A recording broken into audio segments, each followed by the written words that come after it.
In this episode of Unscripted, I had the opportunity to sit down with Brandy Daniel, the Chief Data Officer with BH Management. Now, Brandy is an absolute powerhouse in the industry and one of the smartest and most caring women I know, which is why I wanted to have a discussion with her around IQ versus EQ. We get into it where the industry over-indexes on one or the other and the importance of having both in an organization. As a self-proclaimed data nerd, I had to ask her how to think about measuring the effects of both. And my favorite question, with the advent and implementation of AI, does she feel we will need more IQ or EQ moving forward? You'll want to stick around towards the end as her answer may surprise you. But before we just jump in, just a reminder that the views and opinions expressed in this podcast are those of the individual hosts and guests and do not necessarily reflect the official policy or position of LeaseLock. The content is intended for general information purposes only and should not be construed as professional advice or endorsements. While we strive to ensure that the content is as accurate and up-to-date as possible, LeaseLock makes no representations or warranties of any kind, expressed or implied, regarding the accuracy, completeness, or reliability of the information discussed. The content is provided as is, and LeaseLock assumes no responsibility for any errors or omissions. Listeners should consult with qualified professionals before making any decisions based on the content of this podcast. This podcast may include references to third-party sources, which are provided for convenience and informational purposes only. LeaseLock does not endorse or take responsibility for the accuracy or reliability of any third-party content. In no event shall LeaseLock, its affiliates, or any of its employees, officers, or agents be liable for any direct, indirect, incidental, special, or consequential damages arising out of or in conjunction with the use or the reliance of the content of this podcast. Now, with a highly scripted disclaimer out of the way, let's get unscripted with Brandy Daniel. Brandy, thank you so much for actually coming in and doing this in person with me. I think it's always a better conversation if we can do it in person. But let me just start by saying thank you and I appreciate you. Absolutely. It's my pleasure. Okay. So you were relatively recently promoted to one of my favorite titles I have ever heard, Chief Data Officer. Thank you. Let's describe first and foremost, before we get into IQ versus EQ, I think it's important for folks to understand, what does a chief data officer do? Like what is your main concerns and what you're dealing with when it comes to data? My chief concerns right now are, collecting it, ensuring its integrity, the integrity of the data that we use at BH, and being creative and innovative around where we're getting our data, how we're using our data, the analysis we're doing on it, and the takeaways that moving us forward, creating actionable items from the data So safe to assume that we could call you a data nerd. A little bit. Yeah. Okay. Yeah. I wear it with pride. It's close to my heart. So, absolutely. So I would assume on this whole thing of IQ versus EQ, you squarely fall into the IQ camp, right? One would think, which would be a huge compliment. It's, not really where my greatest strength lies, actually. So, well, and actually that's exactly why I wanted to have you on to talk about this particular element, because I think it's something that multifamily in particular, as we continue to mature from a data perspective, I think, at least in my mind, is probably going to struggle with, but we'll kind of get down into those as we get in. But when I say, IQ versus EQ, how do you think about those two? Like, how do you define IQ and versus how would you define EQ? Yeah. So I would define IQ as the ability to receive, understand, store, and then recall information on demand. Okay. For me, that's IQ. EQ is more around, it's a little bit more nebulous, but it's around self-awareness, around understanding and acknowledging your own emotions, and then having empathy to understand the emotions of the people around you, which give you the ability to build connections and bring out the strengths in others. So I love the fact that you used two different words in there. Number one was the empathy portion of it, but number two is the connections. Because at least in my mind and the way I've talked about it in multifamily, a great deal of what we do, especially on site, is we want to build those connections, right. With our fellow team members, with our resident base, because we want to, build that community. I mean, we call it community for a reason. Right. So as you think about it, in the industry, do you think that we tend to over-index one way or the other? And I'll let you do that. Is it different layers and different levels of the organization that we do that? But Yeah. what have you experienced? Yeah, that's a great question because yes, I think that we start out with our sales and service teams over-indexing EQ, and then as we work our way up to your leadership levels, we kind of over-index IQ, where we start at the beginning saying it's just really important that people can build connections, build rapport with our residents, make them happy, offer them service. Right. The flaw in leaning a little bit too much toward EQ and not really honing in on and helping people understand and build their IQ is that where's your bench, right? Eventually, these are the people that we're hiring in, and we want them to be the future leaders of our companies. As we work our way through to your, up to your C-suite, we over-index IQ, and that, if I can tell a quick story about that. We're a podcast. Yes, it would be great if you would. Absolutely. Okay. So we work with, at BH, we work with communications theory called process communication model. Okay. This model kind of tells you where your strengths and weaknesses lie within communication. And some people filter communication through logic. Some people filter it through opinion and values. Some people filter through feelings. I happen to be one who has strength in my communication in filtering through feelings. When we first did our test and kind of got our personality profiles back, when everyone learned that my personality profile, my base was to filter through feelings, they looked at me like I had a third eye. No, it was like I was suddenly speaking Greek and they were speaking English still. Nobody knew how to communicate with me. Nobody knew how to talk to me. It was the same person I was yesterday when I told you that bring me the data or it's just your opinion. But suddenly knowing that I spoke through feelings, they didn't know how to work with me. They didn't know how to have conflict with me. They were afraid they were going to hurt my feelings. So I do know that we tend to hold value in that logic and hold less value in feelings and thoughts and emotions and emotional bandwidth. There's a lot to unpack there, and it's super interesting that number one, I wouldn't expect that, again, the chief data officer's primary communications path is through feelings. That's right. Number one. But I think it's probably a good thing that it is, because it's not, you said, bring me the data or it's just opinion, but you have the opportunity then to respect people's opinion based on it. Essentially, a sidebar story on that one. I actually was part of an organization a very long time ago where all the leaders took a very similar test. It was Strength Finders, and there was this incredibly strong commonality of everyone there. One of their top three was woo, which is the feelings and that, except for me. So, and you talk about the immediate turnaround of like, oh, you're different. Yeah. And this, it's, again, that warning for folks out there of like, don't take those too seriously, and make sure that as you're, I guess, going back to the EQ, have the EQ to understand of the inclusionness of what the results are. Right. And that we're all, they're not mutually exclusive, right? I think that's a big point to understand, that you can have strength in your EQ and also have strength in your IQ. We tend to call those people unicorns, who are super smart and that are also like, man, I just feel good when I feel heard when I talk to that person. We call them unicorns. And that's kind of crazy, because that's really what we should all be striving to be, right? The person that you can be your authentic self with, and also share thoughts, share your opinions, share your thoughts, come to logic with them. Work well with them. Yeah. So it's interesting, because when you were talking about the way that you see the over-indexing across an organization, you went up the career development path and the career ladder.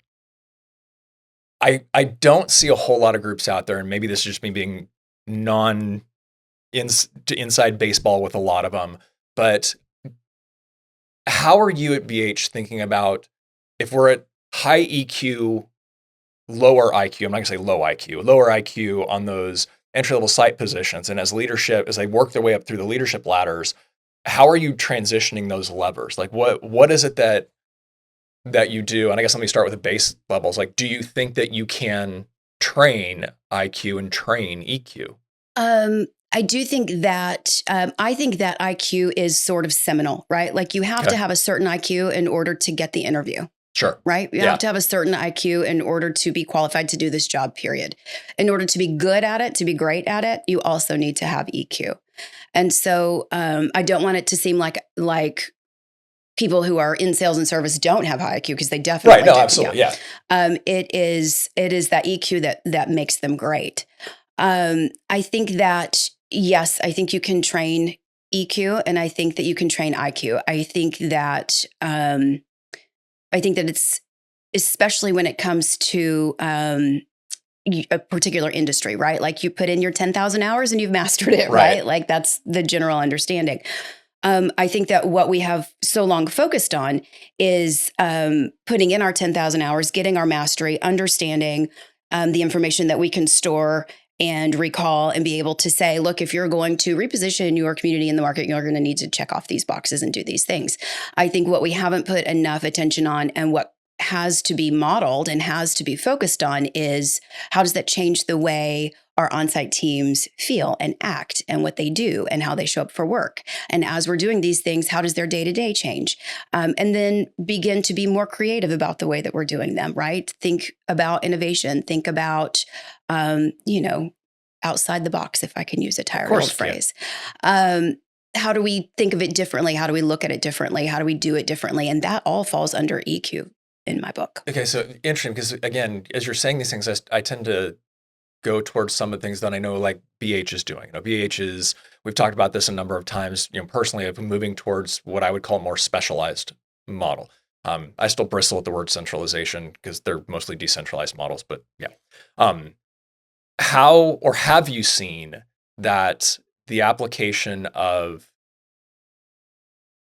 well, it's not the application of EQ, but basically saying, okay, since we're creating new pathways, is it still that higher level of EQ really has a really strong benefit in over-indexing at the entry level positions, or has that created an entire career path and change in BH that allows you to put the person with the high IQ into an entry level position, or vice versa? Yeah, what we're seeing is people, is that at BH, our culture is to sort of balance those things out.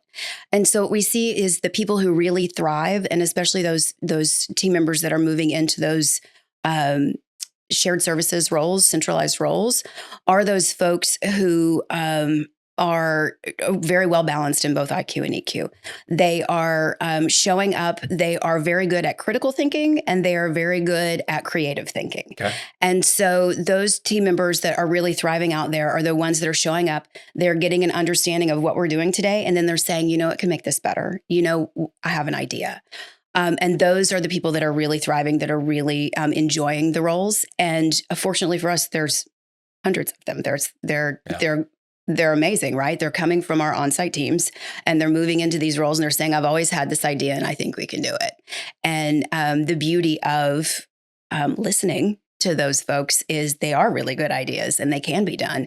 And a lot of them come from that EQ space. They come from that creative thinking, that innovation sort of mindset, along with having the IQ that allows them to understand what we're doing today and why we're doing it, or at least that we're doing it and the results that it's giving us.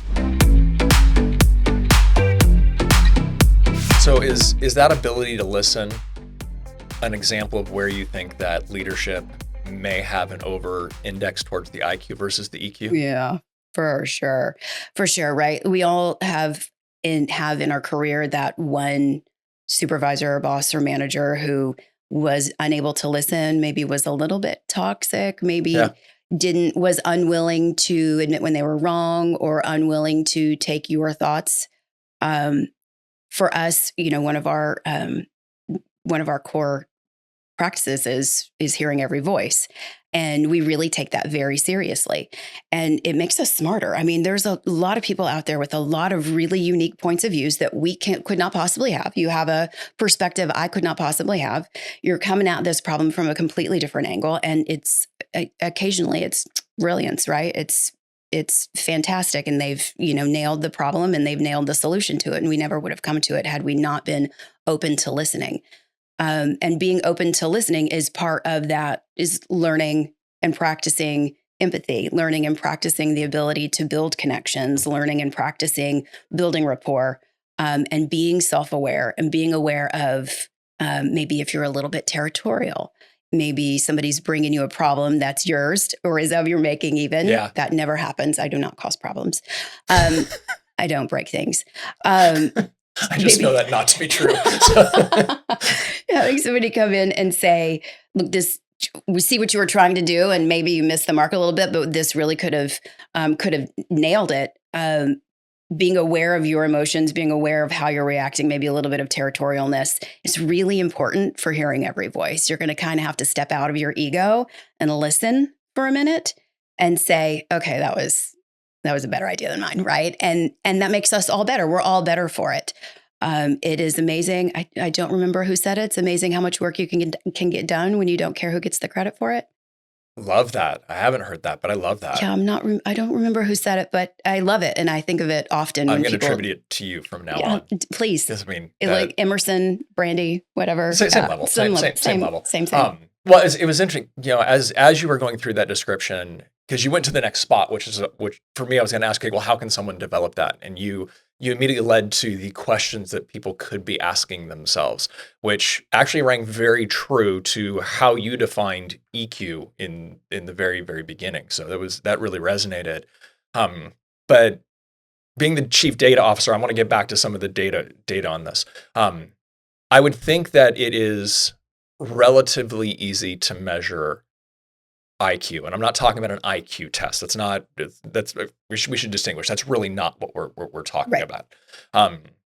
How or have you developed ways to measure either EQ or, more importantly, the impact of EQ and the progression of EQ within the organization? Yeah, it's really hard to find hard data to measure behavior and the impact of someone's behavior. What we have done, of course, we look at turnover, right? We look at involuntary, we look at voluntary. We try to, work our way down to. And by turnover, just for clarity, you're talking about employee turnover. Employee turnover, yes. Yeah, absolutely. So, if we narrow it down and we classify it and we slice and dice it all the different ways we can, what does it tell us? And really the only thing it can possibly tell us is that we may need to know more. And so we have started doing impact, actually they're engagement surveys within the company. Twice a year, everyone in the company gets an engagement survey. And what these surveys tell us, we get all of the information back. And essentially what they tell us is, we can filter it down to a particular department. Say we're filtering it down to my department and we're filtering it down just to the software development team. In that team, it can tell me X number of people think you know what you're doing. X number of people don't. And there's kind of a gauge in there, right? Like these people feel really good about it. This number of people feel really bad about it. These people are kind of neutral and these kind of lean towards the left and towards the right.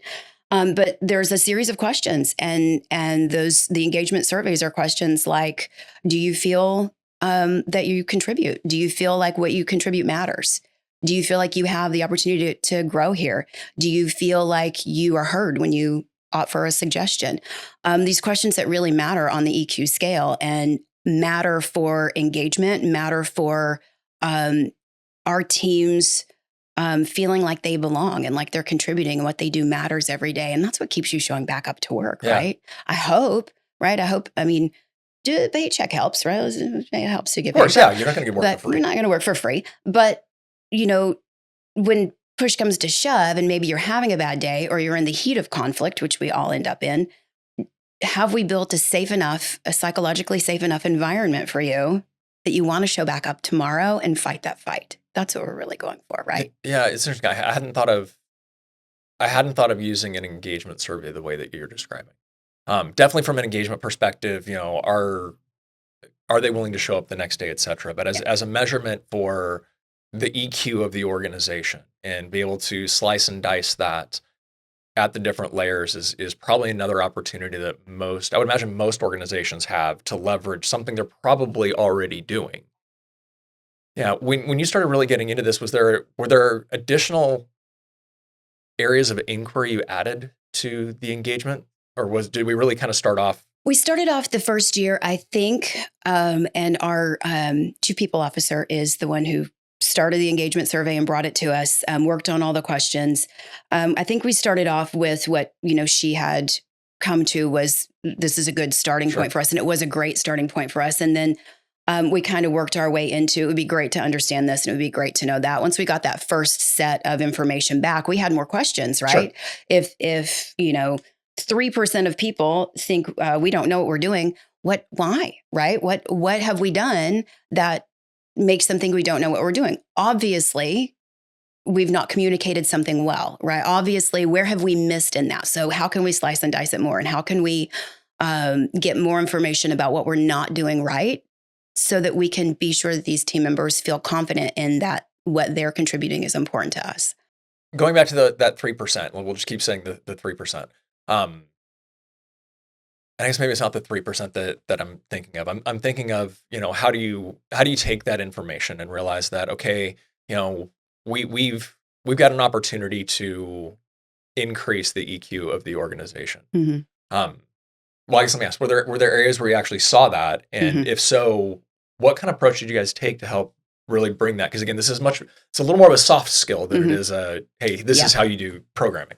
Yeah. And so there's a little bit of inference involved, right? Because you just have the just binary almost, right? Like they're engaged or they're disengaged, and it's on these levels, or and here's where they're disengaged, and here's where you get a really high score, and here's where you get a low score. So there's more questions involved in that. So what we did is took the survey results, moved them into, kind of sliced and diced them into particular regions and or departments, and then took out what we were doing well and said, okay, we're going to set this aside for now. We're going to keep doing what we're doing over here on these things. What does this tell us? And so we read through the questions, and then we talked through our current objectives and projects and initiatives and said, what have we done through these things to make people potentially feel this way?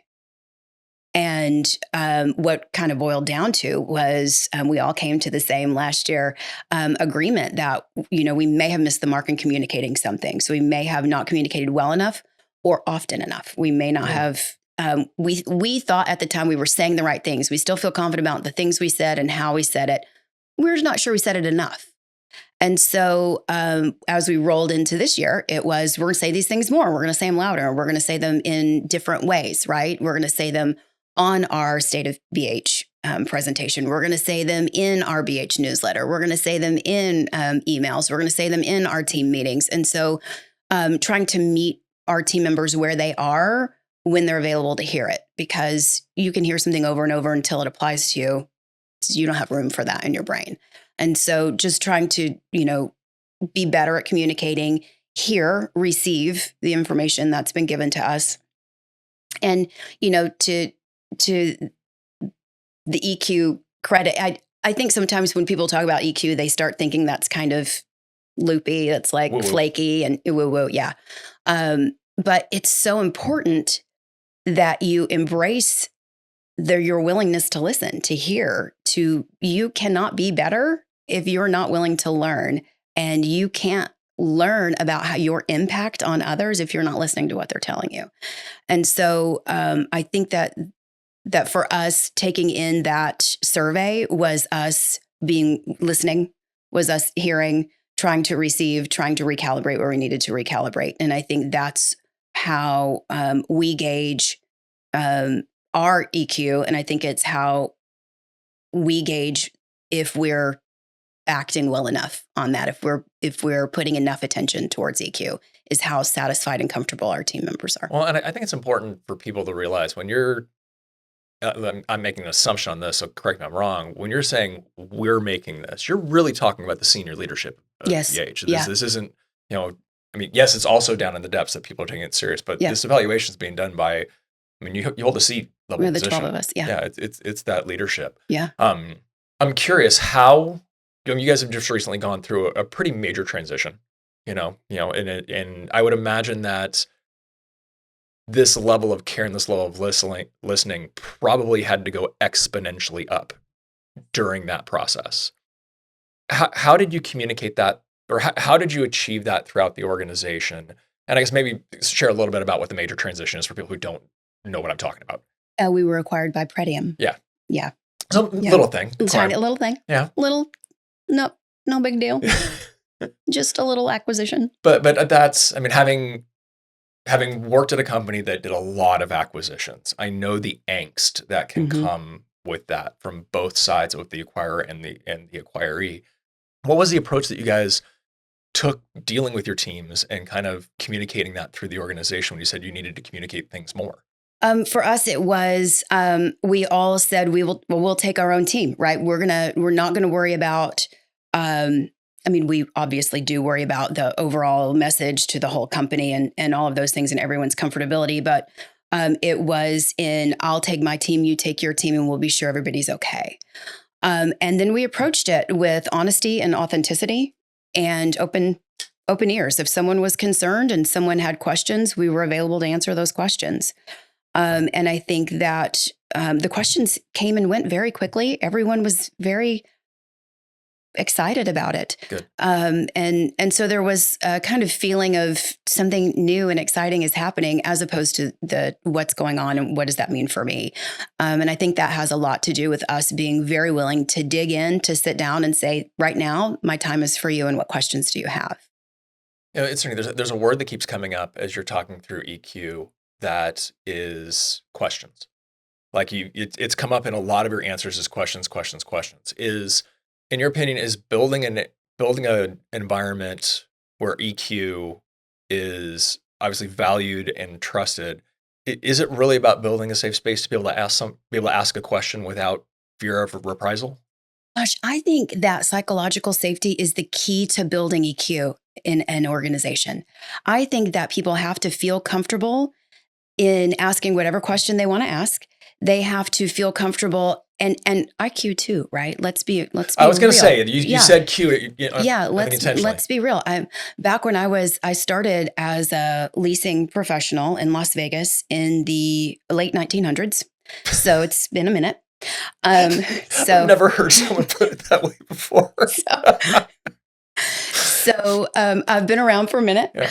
And I remember moving from leasing professional to assistant manager to community manager with minimal training. I mean, back when we were getting these promotions, there weren't guidebooks for it. And there was no thought of expanding your IQ to become an assistant community manager and your EQ to become a community manager. Absolutely. Yeah. There was no discussion about these things. And so my first leasing job, my first day, they handed me the keys and said, the model's over there. And that was my training. So we've come a long way since then. But, when I first got my job as community manager, I remember getting my first variance report and having to do the variance report and not knowing what any of it meant because we didn't train you for that. We didn't train you on financials. If you were good at sales, you got to be an assistant manager. If you were good at collections, you got to be a community manager. So best wishes. May the odds be ever in your favor. I've commented on this multiple times on the podcast. Yeah. So you're now in charge of this multi-million-dollar asset and you don't know what cash flow before debt service means. You don't know what that means. You don't even know what NOI means. You don't really know what GPR is for sure. So for me, and what's interesting is when I first started building our BI tool, what I told my team was I want tooltips everywhere. I want you to be able to hover over anything and get a definition for it because I remember being so terrified to ask my regional manager how to define NOI. I remember being terrified thinking they're going to think I'm not qualified for this job and I fought so hard for it. Interesting. And so when I built my BI tool, part of it was to give them like a little psychological safety in Fusion, which is what we call it. You can go on Fusion and get the answer to these things because the definitions are there. You don't have to ask anybody. You don't have to feel stupid. And so I bring that with me. And I know the rest of, the executive team brings that kind of thought process with them and that psychological safety above all else. You ask whatever you want to ask. Right. And we'll give you the answer for it. No judgment, no fear, no reprisal. You ask whatever you need to ask. We're here for it. We want to hear you and we want to know what you don't know because that is likely a miss. We're the leaders. That's the miss on our part if we didn't tell you that. Yeah, that idea of there's no such thing as a dumb question. Yeah, it's very real. There is if you've asked the same question 15 times. There's an old question for sure. I like that. There's an old question instead. There's an old question out there for sure. Okay, so I want to take the conversation. We've talked I love walking down the path, and both of our experiences started off in the leasing side of it. Yeah. But let's talk about the future a little bit. And, we've been here almost 30 minutes.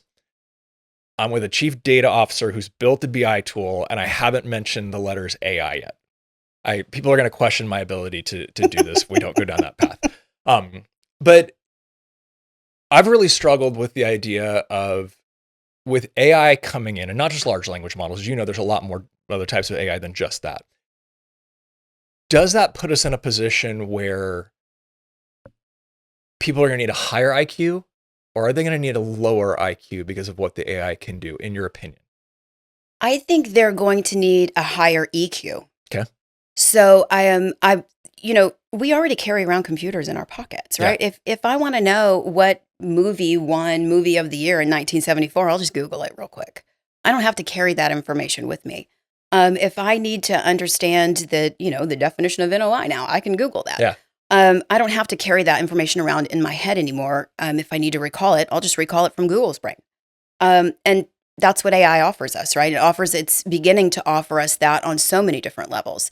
What it's not going to offer us is the ability to listen, the ability to hear, the ability to create new things. It can generate new things. It can derive. Yeah. It can't create new things, right? It doesn't innovate. It doesn't connect with people on a personal level. And it doesn't bring out the best in people by connecting with them on a personal level. And so what we're going to see, I think, in order to be successful in the future, our leaders are going to have to learn how to connect with people, how to listen, how to build rapport, how to exchange new and fun ideas and be creative. I think that those things that's the future of leadership. AI is going to bring the IQ along with it. It's interesting. I realized as I've been asking these questions and playing this in my brain, I've positioned these two as basically a sliding scale against each other. And what you just expressed in that was not that someone would need a higher or lower IQ, but that the slide of the EQ is going to need to be higher. That doesn't mean the IQ one changes. No, absolutely not. They are not mutually exclusive.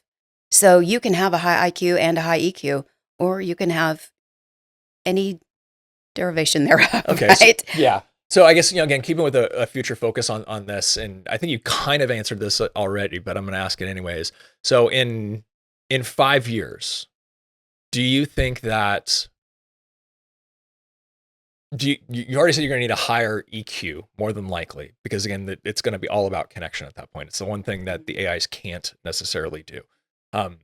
How do you feel that the IQ slide is going? Does it stay the same? Does it need to be higher? Does it need to be lower? Like, what are your thoughts on that? I think that IQ can essentially stay the same for where we're working today. People are still going to have to be smart. They're still going to have to. There will be a time when we walk into work and our computers just tell us, right, today you need to focus on these things, but we still have to do those things effectively. Right. We still have to be able to understand what the need is of us and do the task. So I think we'll have to remain.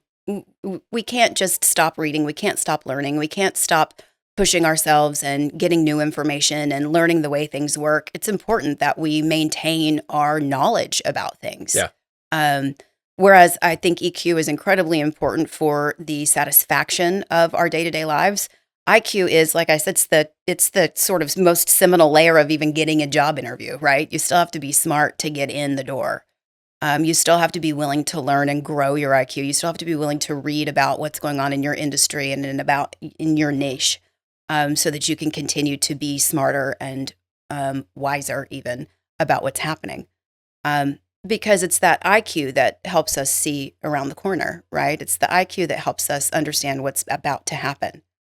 Without IQ, everything's happening to us. Yeah, it's interesting as you were talking about the need for IQ, and you'd mentioned like you have to understand what's going on. Yep. And I think that's where I've heard the application of large language models, and oftentimes, and I'm not talking about front end leasing. Yes, that's a way to communicate in there, but I'm really thinking about, okay, how do you interact with software? How do you like, being able to type in, move Mrs. Smith out.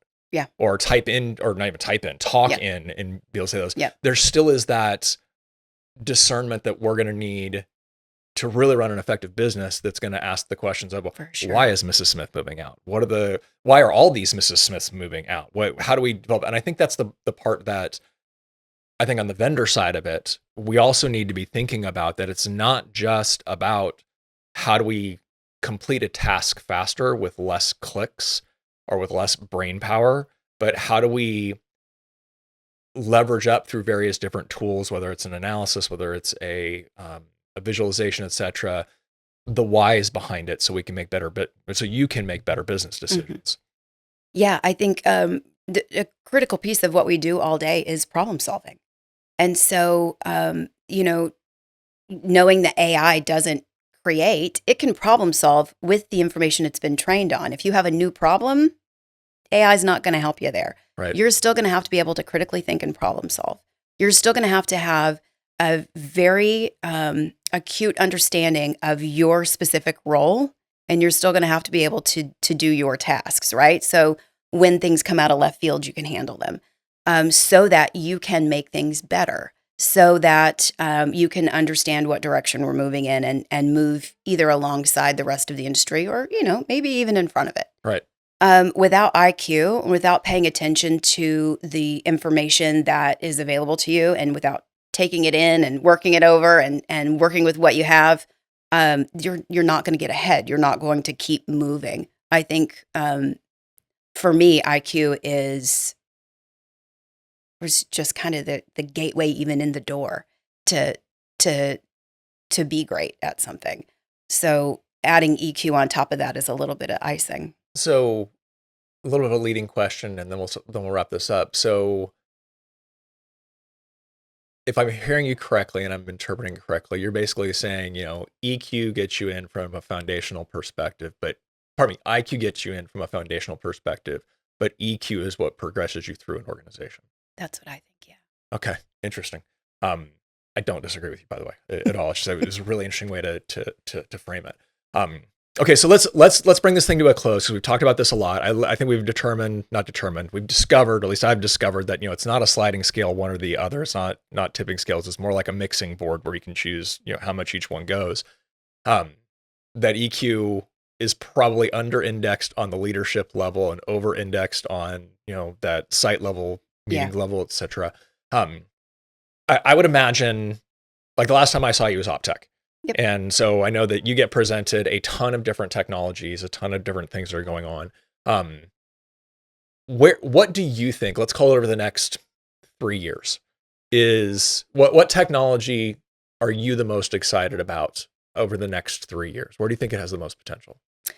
I think there is great potential for our industry in an area that nobody out there's shown me anything yet. So if there's vendors out there hearing me, augmented reality. Okay. So imagine not needing a model anymore. You don't need a model home. All you need is your vacant home and an iPad or a tablet. And you can walk in and hold the tablet up and filter over the home where your sofa is. Move the sofa over here. Does it look better? I think there's an ROI on that, because I get my model back and I can rent it now, right? And I can look at the exact home I want to rent, and I can put my furniture in it, or furniture that looks a lot like mine. I can set my whole place up and know how it feels.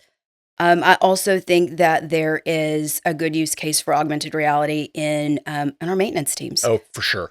I mean, imagine being able to just move back to a resource and overlay, this is what it should look like.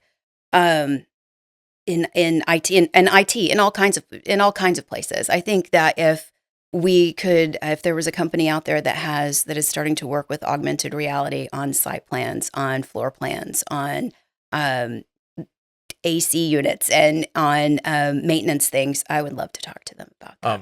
I know there's one, at least in the commercial space, on the physical, because I actually saw it at a conference probably 4 years ago.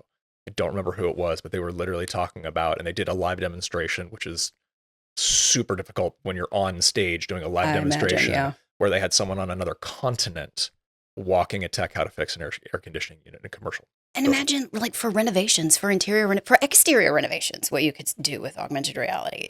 There's some really cool stuff out there that could be done. Yeah, no, that's That's a really interesting one. I haven't heard that one yet. I like that one a lot. I was just thinking from the self-touring perspective, like those apps to be able to put something tour, like that. and then you add augmented reality to your self-guided tour. Shut up. How cool would that be? Okay. I don't think we're going to have any ideas that are more mind-blowing than that one coming out of a conversation from us. So, Brandy, we'll wrap it up with that. As always, I appreciate you as a person. I appreciate you coming on and the conversation, and best of luck over BH. Thank you for having me. This has been wonderful. It's been very enjoyable. Thank you. You're welcome.